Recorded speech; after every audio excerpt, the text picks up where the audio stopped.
Hello guys, good morning, જય શ્રી કૃષ્ણ. રક્ષાબંધનની બધાની હાર્દિક શુભકામના. તો રાખડી બાંધવાની શરૂઆત થઈ ગઈ છે.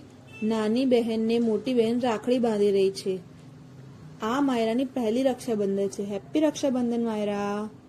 તો તમે જોઈ શકો છો કે માયરા કેટલી ખુશ છે રાખડી બંધાઈને.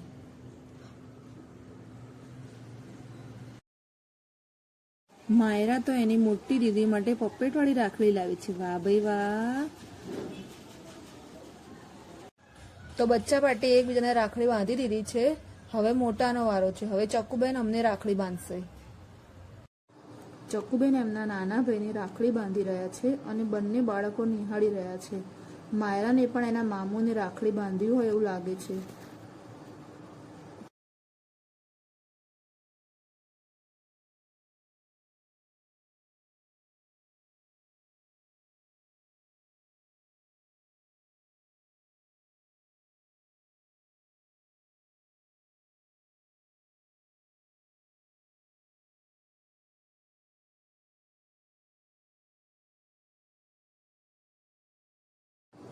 નણંદબા ભાભી રાખડી બાંધી રહ્યા છે. મિશિકાને પણ એના ફિયા પાસે રાખડી બંધાવી છે.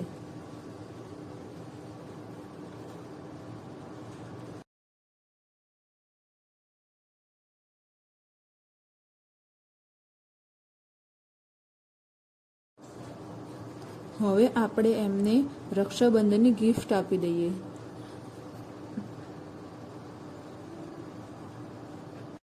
મિશિકાએ એના ફિયાની ગિફ્ટ લઈ લીધી. તો અમે જમીને નીકળી ગયા છે ગામડે જવા માટે. ત્યાં ફેમિલી સાથે અમારે રક્ષાબંધન સેલિબ્રેશન કરવાનું છે. મોટા બેન ગામડે આવી ગયા છે રક્ષાબંધન સેલિબ્રેટ કરવા માટે. તો આપણે રાખડી બંધાવી દઈએ.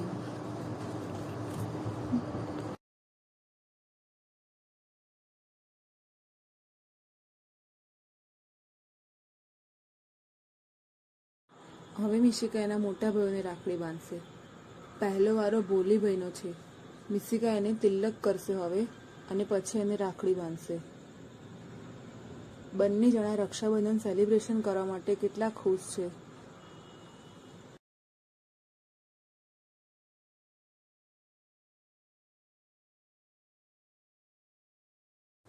ગામડેથી નીકળીને ખુશભાઈના ઘરે પહોંચી ગયા છે અને હવે મિશિકા ખુશભાઈને રાખડી બાંધે છે.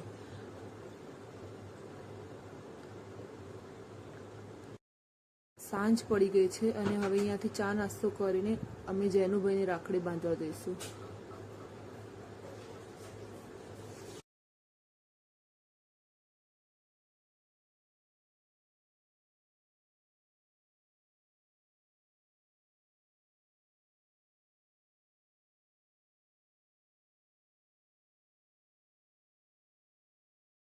લાસ્ટ જેનુભાઈનો વારો છે અને તમે જોઈ શકો છો મિશિકાના પપ્પાના ખોળામાં સૂઈ ગઈ છે. એ આખો દિવસની બહુ જ થાકી ગઈ છે. તો હવે જેનુની રાખડી મિશિકાના પપ્પા જ બાંધી દેશે.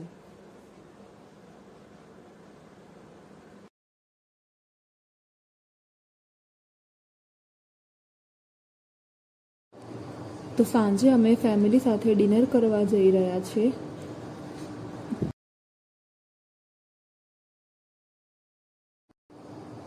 તો આપણે રેડ એપલ રેસ્ટોરન્ટમાં ડિનર કરવા આવી ગયા છે. Thank you for watching.